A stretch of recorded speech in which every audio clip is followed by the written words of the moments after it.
Hi, in this video, I'm going to talk to you about the role of instructional coaches and how we can help teachers improve their teaching.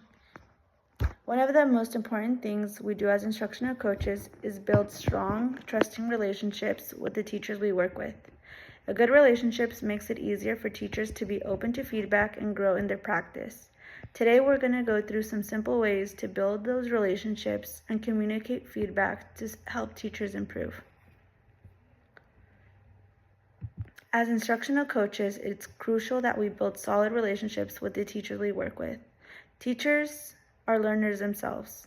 When we take the time to understand their needs, strengths, and struggles, it creates an environment where they feel safe to try new things and improve their skills. They'll be more open to feedback and be willing to try different strategies in their classroom. 2 ways that we can build trust in teachers is listening actively, and number 2, working together to solve problems. For the first one, listening actively, the first thing that we need to do is to build trust is listen. Not just hear what they're saying, but asking questions, paying attention to their concerns, and really listening to what they're saying.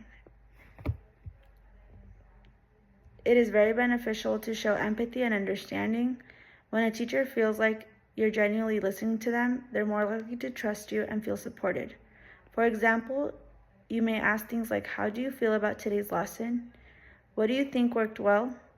What's an area of growth? This gives the teacher the space to reflect and be honest with you. Number 2, working together to solve problems. This is another great way to build trust because you're collaborating. Instead of just telling a teacher what to do or what's expected, you work together to figure out solutions. When the coach and the teacher are partners in the process, the teacher feels more ownership over their growth.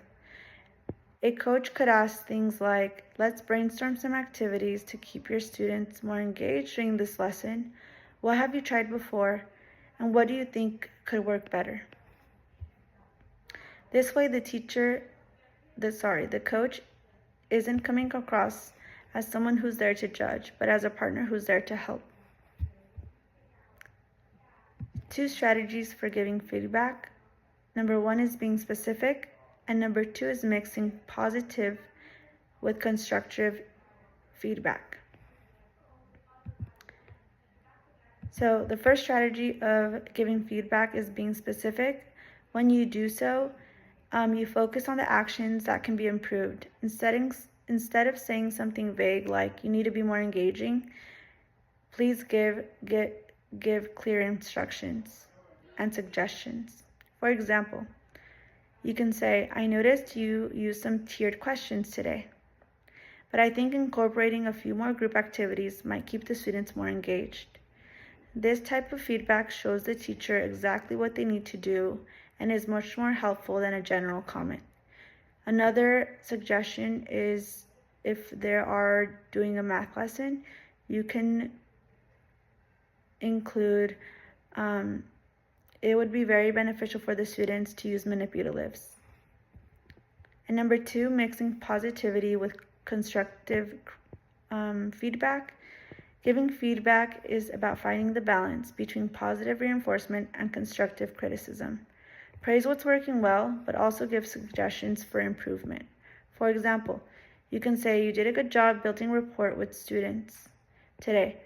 Your energy really helped them focus. But another thing to consider is to break apart the problems in the lesson a bit more so the students stay more engaged. When they're working together, check in with the students. This way the teacher feels good about their strengths, but also get the helpful advice they need. To wrap up, building strong relationships with teachers is key to effective instructional coaches. When we listen, collaborate, and give clear, balanced feedback, we help teachers feel supported and motivated to grow. The goal isn't just about giving feedback, but the goal is to create a space where both the teacher and the coach work together to improve the practices. Thank you.